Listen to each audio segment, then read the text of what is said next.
नमस्कार विद्यार्थियों, मैं मुकेश साहू मेवाड़ के पावनदरा भिलवाड़ा से आप सभी विद्यार्थियों का हार्दिक स्वागत अभिनंदन करता हूं। जैसा कि हमारी जो क्लास हुई थी साथियों, वो हुई थी 1857 की क्रांति। 1857 की क्रांति में हमारे चल रहा था कि 1857 की क्रांति के होने के क्या क्या कारण थे, जिसमें हमने नीति पढ़ चुके थे। सहायक संधि। सहायक संधि कब आई थी? 1798 में। जनक कौन था? Lord Wellesley. कौन था साथियों? Lord Wellesley. 1798 में लॉर्ड वेलेजली के बाद हमारी जो दूसरी संधि आएगी साथियों, वो आएगी आश्रित पार्थकिक नीति। आश्रित पार्थकिक नीति हमने देखा था इसमें भी। ये कब आई थी? 1813 से। कब तक रहेगी? 23 तक रहेगी।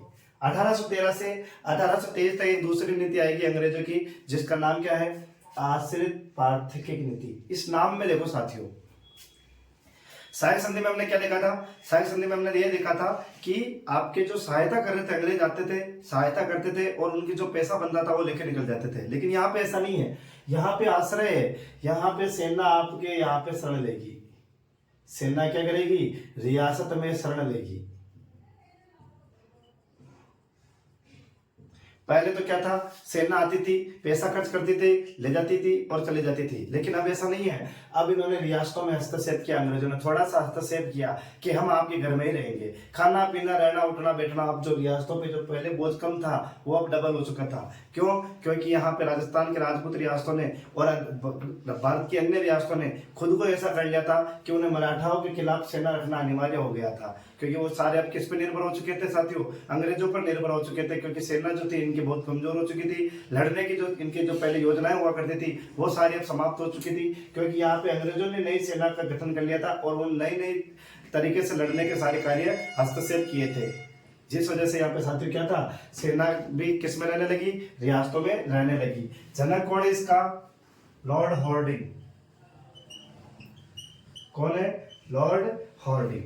आश्रित पार्थकिक नीति समझ गए साथियों? पहले तो सहायता करी थी, आए थे, चले गए, लेकिन अब यहीं पे शरण लेंगे। शरण लेने के कारण आश्रित पार्थकिक नीति के लिए 1813 में आई थी। जनक कौन है? Lord Harding. भारत में अगर पूछे साथियों, इसमें सबसे पहले संधि किसने की थी? सर्वप्रथम संधि तो हैदराबाद ने की थी। किसने की थी? हैदराबाद ने। सहायक संधि भी किसने की थी भारत में? हैदराबाद ने 1798 में। और ये आश्रित पार्थकिक नीति भी कौन करेगी? हैदराबाद। क्योंकि यहाँ पे पास में मराठावाड़ा पड़ता है। मराठा साम्राज्य होने की वजह से हैदराबाद को हमेशा डर सता था। किससे? मराठाओं से। इस वजह से हैदराबाद ने सबसे पहले किससे संधि करी? अंग्रेजों से। कब करी? 1813 में, जब ये संधि आई थी।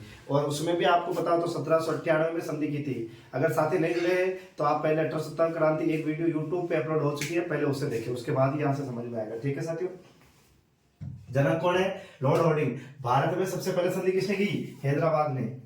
भारत में सर्वप्रथम संधि हैदराबाद। किसने करी साथियों? हैदराबाद। अगर बात करें राजस्थान की, ये आपके पैरासा राजस्थान। अगर राजस्थान में बात करें आश्रित पार्थकिक नीति की, तो सबसे पहले करौली ने की थी। किसने की थी साथियों? करौली ने की थी। करौली के एक शासक हुआ करते थे हरबख्श पाल यादव। हरबख्श पाल यादव। हरबख्श पाल यादव ने राजस्थान की ओर से सबसे पहले संधि करी थी। कब करी थी? तो 9 नवंबर 1817। 9 नवंबर 1817। कई कई जगह पे आपको 15 नवंबर भी नजर आएगा साथियों। यहाँ पे क्या आएगा? 15 नवंबर। तो 9 नवंबर 1817 को करौली के शासक हरबख्श पाल यादव ने ईस्ट इंडिया कंपनी से कौन सी संधि करी थी? आश्रित पार्थकिक की नीति। अगर सबसे अंतिम पूछे, सबसे अंतिम, तो सबसे अंतिम की थी राजस्थान में सिरोही रियासत ने। कौन सी रियासत ने? सिरोही रियासत ने। और अगर दूसरे नंबर पे पूछे तो टोंक आएगा। टोंक ने की थी आपके 15 नवंबर 1817 को, नहीं 17 नवंबर 1817 को। 17 नवंबर 1817। और अंतिम किसने की थी? सिरोही। कब करी थी? आपके इसको उल्टा कर लो, 11 सितंबर 1823। देखो करौली में आपके 9-11 हो रहा है साथियों। 9-11-1817, यानी कि 9 नवंबर 1817। 9-11-1817। इसमें देखो 11/9/1823, 11/9/1823, यानी महीना और दिनांक को उल्टा कर लेना। यहाँ 11/9 आएगा, अंतिम 11 बाद में आएगा तो 11 बाद में आएगा, 9 पहले आएगा तो पहले आएगा।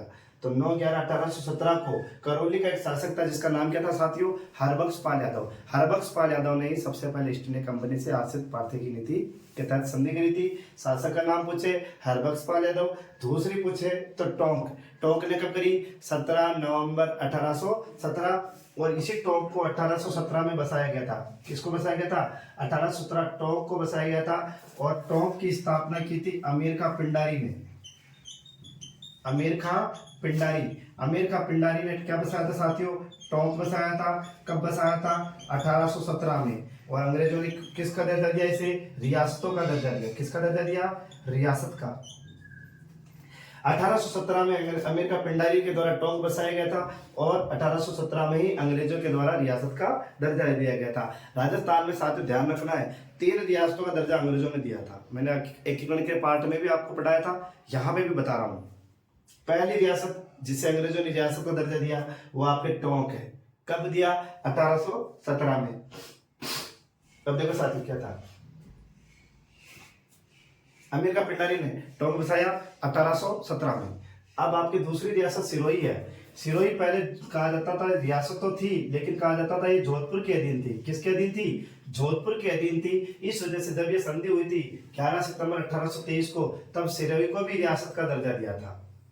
किसको रियासत का दर्जा दिया था, तो सिरोही को रियासत का दर्जा दिया था साथियों।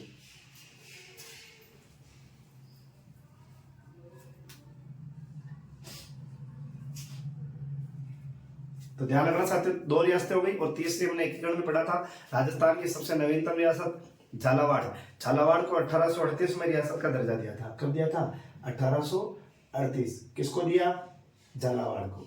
तो 3 रियासतों को दर्जा किसने दिया था, अंग्रेजों ने। पहली कौन सी, टोंक, कब दिया था, 1817। दूसरी कौन सी है आपके, सिरोही, कब दिया था, 1823। तीसरी कौन सी है, झालावाड़, कब दिया था, 1838। तो ये 3 रियासतें जिनको दर्जा किसने दिया था, आपके अंग्रेजों ने दिया था। ठीक है साथियों, अभी थोड़ी देर इससे संबंधित क्वेश्चन भी आएगा। तो मेरा जो क्वेश्चन था वो था, पहले आश्रित प्रार्थी के तहत सबसे पहले संधि कौन सी रियासत ने की थी, करौली ने। कब करी थी, 9 नवंबर 1817। या याद कर सकते हो, 9/11/1817। शासक कौन है, हरबख्श पाल यादव। ठीक है, पहली। दूसरी पूछे कि राजस्थान में दूसरी संधि किसने करी इसके तहत, टोंक, कब करी थी, 17 नवंबर 1817। शासक पूछे तो अमीर खां पिंडारी। क्या नाम है, अमीर खां पिंडारी। इस अमीर खां पिंडारी ने 1817 के अंदर आपके टोंक की ओर से संधि की थी और इसी समय टोंक को रियासत का दर्जा दिया गया था। तीसरी रियासत अपने अंतिम पूछे, सबसे अंतिम संधि किसने की थी, सिरोही ने। अगर शासक का नाम पूछे तो शिव सिंह। क्या नाम है साथियों, शिव सिंह के नेतृत्व में यहाँ पे सिरोही के द्वारा 11 सितंबर 1823 को संधि की थी, जो राजस्थान की आखिरी संधि मानी जाती है। ठीक है साथियों, इसके अलावा हमने देखा था कि अंग्रेजों द्वारा कितनी रियासतों को दर्जा दिया गया, कितनी रियासतों को रियासत का दर्जा दिया, 3, टोंक, सिरोही, झालावाड़। हो जाएगा, ये आपके संधि समाप्त है। देख लेते हैं साथियों को एक बार।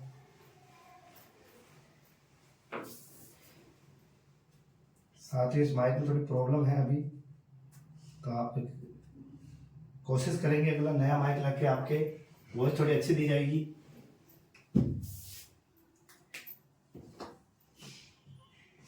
राजस्थान में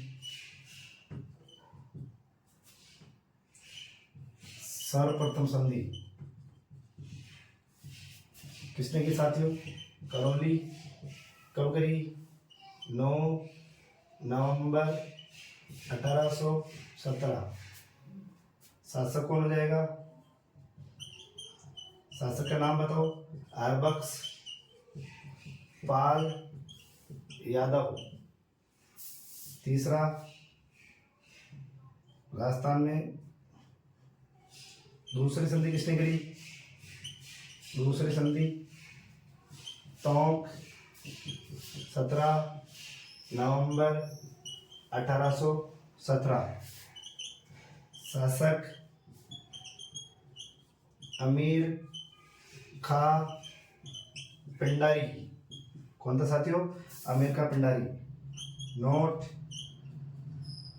1817 में अमीर खा पिंडारी ने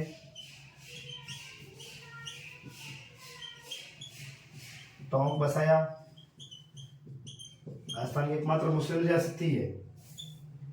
1817 में टोंक को रियासत का दर्जा दिया।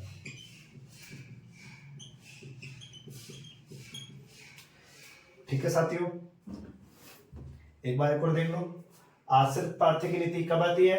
1813 में। सेना क्या करेगी? रियासत में शरण लेगी, रहना खाना पीना सैलरी वगैरह सारा कुछ रियासत देगी। जनक कौन है? Lord Harding. कौन है? Lord Harding. भारत में सबसे पहले संधि किसने करी? हैदराबाद ने। कब करी थी? 1813 में। राजस्थान में सर्वप्रथम संधि किसने करी थी? करौली ने। कब करी थी? 9 नवंबर 1817। शासक पूछे तो हरबख्श पाल यादव। दूसरी संधि किसने करी? टोंक ने। कब करी?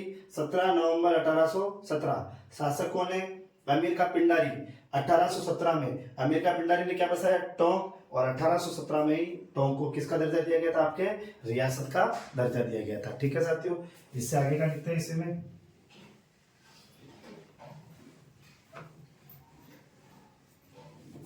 अभी तक हमारे कारण चल रहे थे साथियों, जिसमें स्थायी कारण चल रहे थे, और स्थायी कारण में ब्रिटिश नीतियां। फिर इसके बाद देखा था सबसे अंतिम संधि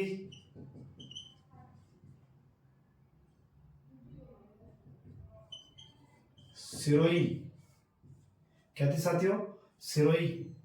शासक का नाम पूछे तो शिव सिंह। कब करी थी इन्हें? 11 सितंबर 1823। शासक पूछे तो कौन हो जाएगा आपके? शिव सिंह। नोट, सिरोही पहले जोधपुर के अधीन मानी गई। जोधपुर के अधीन था, ऐसे के अधीन था। 1823 में सिरोही को रियासत का दर्जा दिया गया था। रियासत का दर्जा दिया गया। ठीक है साथियों, नोट डाल के लिख लेना। अंग्रेजों द्वारा 3 रियासतों को दर्जा दिया गया।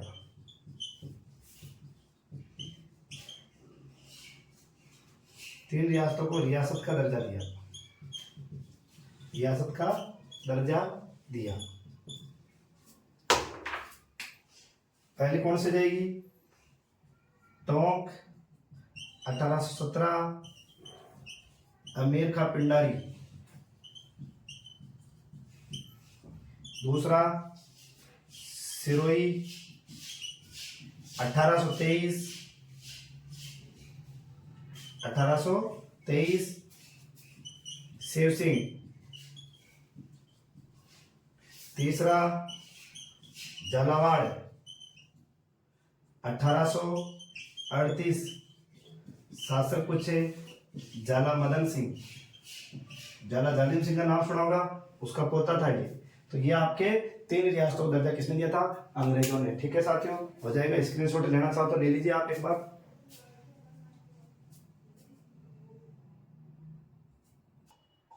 ठीक है साथियों, सबसे अंतिम संधि किसने की थी? सिरोही ने 11 सितंबर 1823 को। शासक कौन हो जाएगा आपके? शिव सिंह। सिरोही सबसे पहले, इससे पहले किसमें था? जोधपुर के अधीन मानी जाती थी ये। अंग्रेजों को लगा कि अलग कर देनी चाहिए, तो 1823 में सिरोही को रियासत का दर्जा दिया। अंग्रेजों द्वारा कितने रियासतों को दर्जा दिया?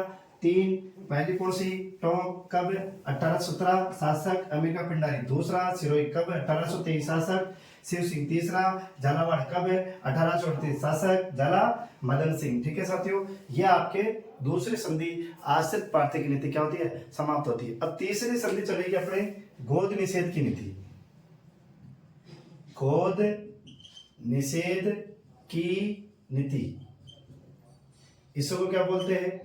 विलय की नीति।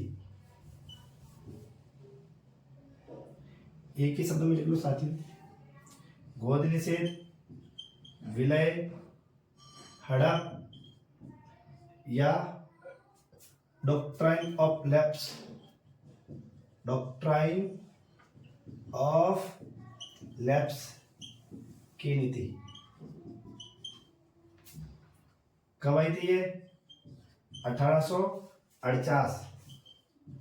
जनक मैंने बताया था आपको, लॉर्ड डलहौजी। ये आपके लॉर्ड डलहौजी लाया था साथियों। कौन सी नीति? गोद निषेध की नीति। गोद यानी क्या होता है? पुत्र गोद लेना। यानी कि इतने साल तक जो भी रियासत पुत्र गोद ले, जिस किसी राजा के अगर पुत्र नहीं होता था और अगर वो पुत्र गोद लेना चाहते हैं तो अब वो गोद निषेध नहीं ली जाएगी। यहाँ पर अंग्रेजों ने क्या किया साथियों? पूरे भारत में के दंगे नहीं हो जाए कि इनके खिलाफ कोई विद्रोह की भावना नहीं बढ़ के, जिस कारण इन्होंने क्या किया? 3 प्रकार की नीति निकाली। गोद निषेध नीति कितने प्रकार से निकाली? 3 प्रकार से। कैसे कैसे देखो, इन्होंने 3 प्रकार के आदेश दिए। पहली, वे रियासतें जो अंग्रेजों के आने से पहले थी, वे पुत्र गोद ले सकती है। वे पुत्र गोद ले सकती है। दूसरा, वे रियासतें जो अंग्रेजों के आने के बाद स्थापित हुई, उनके लिए विचार किया जाएगा। क्या किया जाएगा? विचार किया जाएगा। और तीसरी जो थी, वे रियासतें जिनको रियासत का दर्जा अंग्रेजों ने दिया, वे रियासत पुत्र गोद नहीं ले सकती।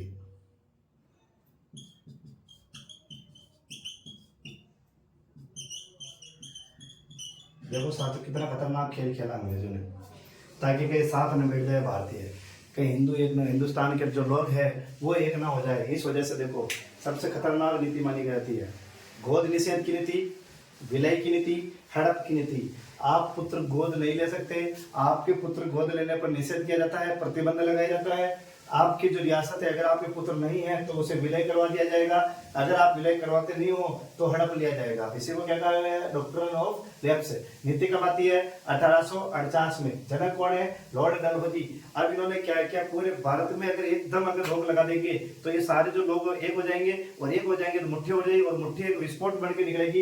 इसलिए अंग्रेजों ने चाल चली, वे रियासतें जो अंग्रेजों के आने से पहले थी वे पुत्र गोद ले सकती है। जैसे आपके राजस्थान के अंदर मेवाड़ रियासत है साथियों। कौन सी रियासत? मेवाड़ रियासत, आपके ढूंढाड़ रियासत, जयपुर रियासत, जोधपुर रियासत, बीकानेर रियासत, वे रियासत थी जो अंग्रेजों के आने से पहले ही विद्यमान थी, अंग्रेजों के आने से पहले स्थित थी। अब यहाँ पे अगर ये बड़ी बड़ी रियासतों में अगर पुत्र गोद ले सकती है तो ये क्यों चाहेगी कि भाई हम विद्रोह करेंगे? क्योंकि इनको तो अनुमति मिल चुकी है। अगर इनको अनुमति नहीं मिलती तो मेवाड़, मारवाड़, ढूंढाड़, ये बड़ी बड़ी रियासतें क्या करती? राजस्थान में विद्रोह करती। इसी तरह पूरे भारत के अंदर अन्य जो बड़ी बड़ी रियासतें हैं वो विद्रोह कर सकती थी। तो यहाँ ने अंग्रेजों ने एक चाल चली कि उन रियासतों को तो छोड़ दिया। अब बड़ी बड़ी रियासतों को छोड़ दिया, लेकिन वे रियासतें जो अंग्रेजों के आने के बाद स्थापित हुई उनके लिए विचार करेगी। ईस्ट इंडिया कंपनी कितनी दिसंबर 1600 में आई, 1600 में स्थापना होती है, 1608 में भारत आते हैं। भारत आने के बाद ये वे रियासतें थी जो उनके बाद स्थापित तो हुई है, लेकिन उनके लिए विचार करेगी। यानी कि बड़ी रियासतों में मतभेद कर दिया, बड़ी रियासतों को अलग किया गया, बीच वाली रियासतों को रखा गया कि अगर इनमें ये था कि अगर वो छोटी रियासत है और अंग्रेजों को लगा कि हम इसे दबा सकते हैं किसी तरह, तो वो रियासतों तो अंग्रेज क्या करेंगे? उसको पुत्र गोद लेने की अनुमति नहीं देंगे। अगर उनको लगा कि आने के बाद स्थापित हुई है और रियासत छोटी है और छोटी को दबा सकते हैं, तो इन्होंने अंग्रेजों ने उनको पुत्र गोद लेने की अनुमति नहीं दी। यहाँ पे भी चाल चली, बड़ी को अलग किया गया, जो पहले थी बड़ी बड़ी को तो अलग कर दिया गया, भाई आप पुराने हो, आपके साथ हम कुछ नहीं करेंगे। दूसरी, यहाँ पे उनको देखा गया जो छोटी छोटी थी दबा सकते थे उनको हड़पना स्टार्ट किया, और जो बड़ी थी जिससे लग रहा था कि आप यहाँ पे क्रांतिकारी गतिविधियां बढ़ सकती है और विद्रोह की भावना ज्यादा उठ सकती है, इसलिए उन रियासतों को छोड़ दिया गया। तीसरी, वे रियासतों को तो बिल्कुल ही अलग कर दिया गया जिनको दर्जा किसने दिया था, अंग्रेजों ने। जैसे अभी आपके थोड़ी देर पहले मैंने पढ़ाया था सिरोही, टोंक, झालावाड़, ये वे रियासतें थी जो अंग्रेजों ने स्थापित की थी। दर्जा जो दिया था वो किसने दिया था, आपके अंग्रेजों ने। तो इस तरह ये आपके झालावाड़, टोंक और सिरोही अंग्रेज जब चाहे तब क्या कर सकते थे, अपने साम्राज्य में मिला सकते थे। ठीक है साथियों, तो वे रियासतें जिनको रियासत का दर्जा अंग्रेजों ने दिया वे पुत्र गोद नहीं ले सकती, उसे सीधे सीधे किस में मिला जाएगा, ब्रिटिश साम्राज्य में। इसके तहत सबसे पहले सल्तनत को ढका गया साथियों। भारत में सर्वप्रथम सतारा को हड़पा गया। सतारा कहां पड़ता है, महाराष्ट्र में। सतारा को हड़पा गया 1848 में। 1848 में, ठीक है। राजस्थान में पूछे, राजस्थान में सर्वप्रथम ब्यावर हड़पा गया। ब्यावर कहाँ है, अजमेर में।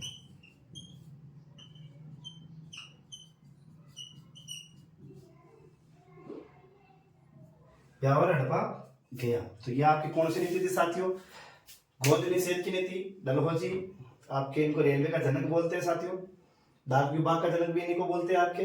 गोद निषेध की नीति, विलय की नीति, डॉक्ट्राइन ऑफ लैप्स 1848 में आई थी, जनक लॉर्ड डलहौजी है। गोद निषेध की नीति के 3 प्रकार से थी।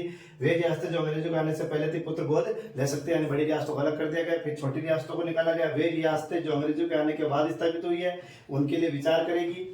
वे रियासतें जिनको रियासत का दर्जा अंग्रेजों ने दिया वे रियासत पुत्र गोद नहीं ले सकती। पूरे भारत में पूछे सबसे पहले किसको हड़पा गया इस नीति के तहत, तो सतारा। सतारा कहाँ है, महाराष्ट्र में। कब हड़पा गया था, 1848 में। राजस्थान में सर्वप्रथम किसको हड़पा गया था, ब्यावर, अजमेर को। तो ये आपकी कुछ साथियों की जो नीतियां थी, उन्हीं नीतियों की वजह से क्या होता है, ब्रिटिश साम्राज्य के खिलाफ क्या होती है, एक क्रांति की गतिविधियां पनपती है धीरे धीरे, और आगे जाके 10 साल बाद एक भयंकर रूप आपके लेगी। ठीक है, ये तो आपके कारण थे। अब एक आता है तत्कालीन कारण। साथियों स्क्रीनशॉट ले लेना चाहो तो ये चीजें इसी के नीचे लिखना है ना, मिटा दूं।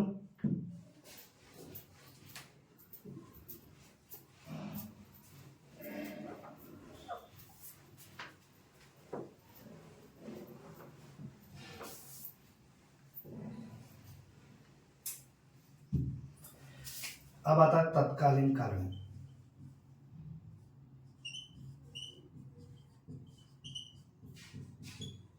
तत्कालीन कारण, साथियों तत्कालीन कारण में क्या आ जाता है, एक बंदूक हुआ करती थी एनफील्ड राइफल्स। कौन से राइफल्स, एनफील्ड राइफल्स। इस एनफील्ड राइफल्स का पहली बार प्रयोग हुआ था क्रीमिया के युद्ध में। पहली बार प्रयोग 1854 के अंदर एक युद्ध होता है विश्व में, क्रीमिया का युद्ध। कौन सा युद्ध, क्रीमिया, रूस के पास में पड़ता है आपके, यूक्रेन की सीमा पे क्रीमिया का युद्ध। जो क्रीमिया का युद्ध होता है 1854 के अंदर, पहली बार कौन सी बंदूक का प्रयोग किया गया था, एनफील्ड राइफल्स बंदूक का। राइफल्स बंदूक है, एनफील्ड राइफल्स का प्रयोग किया गया था। तो एनफील्ड राइफल से पूर्व, एनफील्ड राइफल से पूर्व भारत में ब्राउन बेस बंदूक का प्रयोग किया जाता था। अगर पूछ ले तो ब्राउन बेस बंदूक का प्रयोग किया जाता था। एनफील्ड राइफल्स तत्कालीन कारण बता रहा हूं, एक बंदूक है जिसका नाम है एनफील्ड राइफल्स। पहली बार प्रयोग कब हुआ था इस विश्व में, इस बंदूक का 1854 में क्रीमिया के युद्ध में हुआ था। और एनफील्ड राइफल्स जब भारत में नहीं आई थी तो उससे पहले कौन सी बंदूक चल रही थी, ब्राउन बेस बंदूक चल रही थी। 1 जनवरी 1857 को बंदूक भारत में आ गई।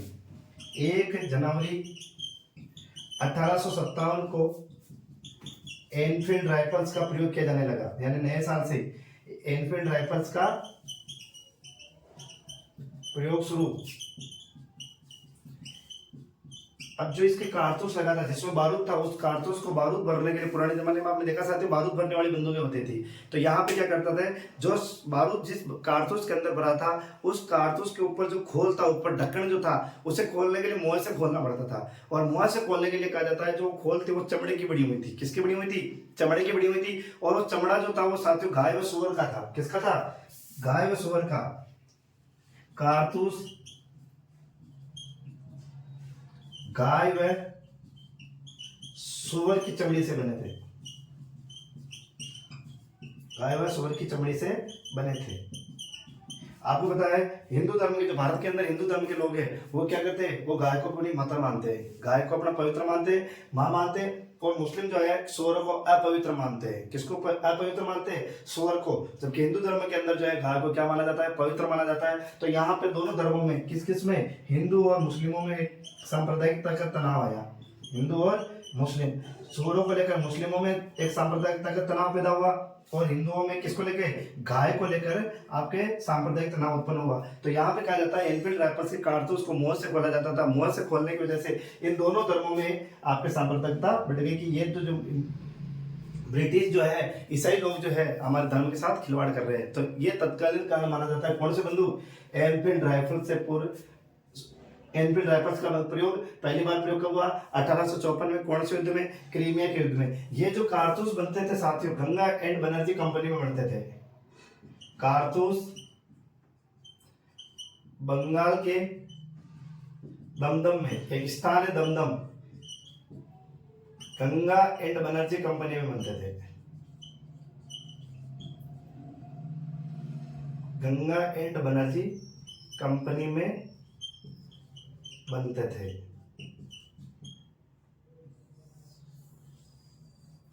अगर पूछे कारतूस कौन सी कंपनी में बनते थे तो गंगा एंड बनर्जी कंपनी में बनते थे साथियों। साथियों दिख रहा है क्या आपको? वैसे भी बोल रहा हूं, बंगाल के दमदम में गंगा एंड बनर्जी कंपनी। कौन सी कंपनी? बंगाल के दमदम में गंगा एंड बनर्जी कंपनी में कारतूस का निर्माण होता था। तो यहाँ पे इस बंदिश की वजह से यहाँ पे क्या होता है, सैनिकों में एक सांप्रदायिक भावना जागती है कि आप हमारा धर्म भ्रष्ट करवा रहे हो। क्योंकि मुंह को कारतूस को मुंह से खोला जा रहा था तो गाय हिंदू और मुसलमानों का दोनों का क्या हो रहा था? धर्म भ्रष्ट हो रहा था। तो ये साथियों आपके क्या थे? कारण थे। ठीक है, तत्कालीन कारण कौन से बंदूक? Enfield rifles. पहली बार प्रयोग कौन से युद्ध में? 1854। कौन से युद्ध में? क्रीमिया के युद्ध में। एनफील्ड राइफल से पूर्व भारत में कौन सी बंदूक काम में ली जा रही थी? ब्राउन बेस बंदूक का प्रयोग किया जाता था। 1 जनवरी 1857 को एनफील्ड राइफल्स का प्रयोग शुरू हुआ। कारतूस में किस किस की चर्बी लगी हुई थी? गाय और सुअर की। गाय को कौन माता मानते हैं? हिंदू। और सुअर को है पवित्र कौन मानते हैं? मुस्लिम। कारतूस बंगाल के कहां पड़ते थे? दमदम में। कौन सी company? Ganga and Banerjee company. Ganga and Banerjee company. ठीक है साथियों, ये तो रहे आपके कारण। अब देखते हैं क्रांति के स्वरूप कैसा था, कहाँ कहाँ कैसे कैसे क्रांति कहाँ कहाँ किसी भड़की। देखो एक व्यक्ति थे योजना। योजना भारत में भी बनी थी और लंदन में भी बनी थी, दोनों जगह बनी थी। भारत में अगर पूछे योजना किसने बनाई तो नाना साहेब ने। नाना साहेब का मूल नाम था धोंदू पंत। क्या नाम था? धोंदू पंत। भारत में योजना किसने बनाई साथियों? नाना साहेब। नाना साहेब का मूल नाम क्या था? धोंदू पंत। ये बालाजी द्वितीय के दत्तक पुत्र थे।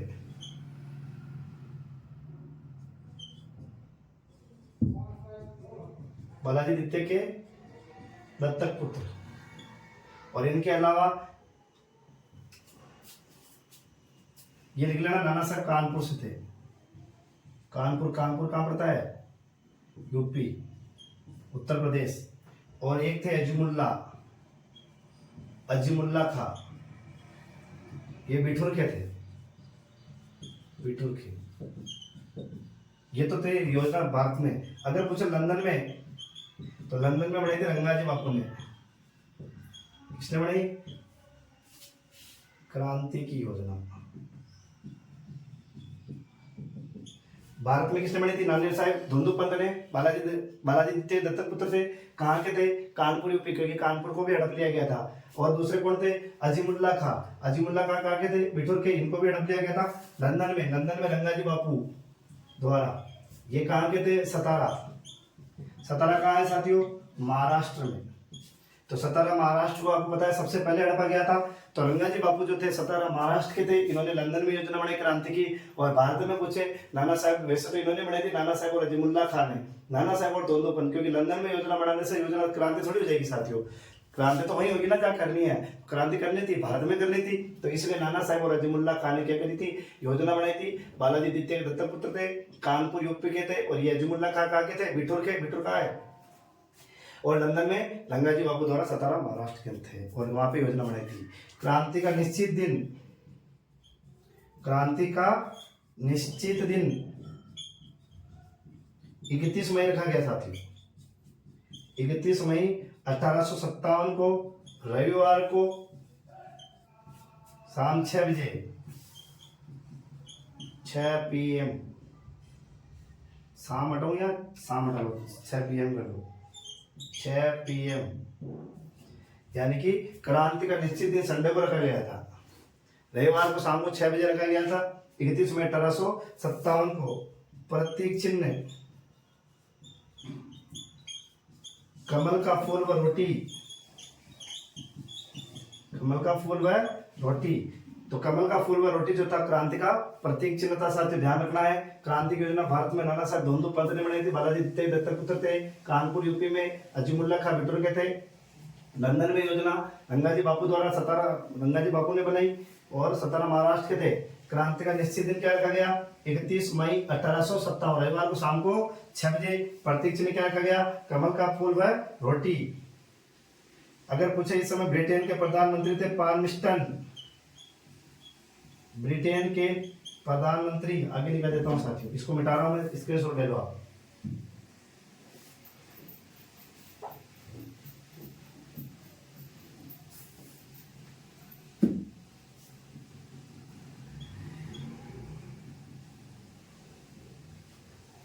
ये पूरे मिटा देता हूं साथियों।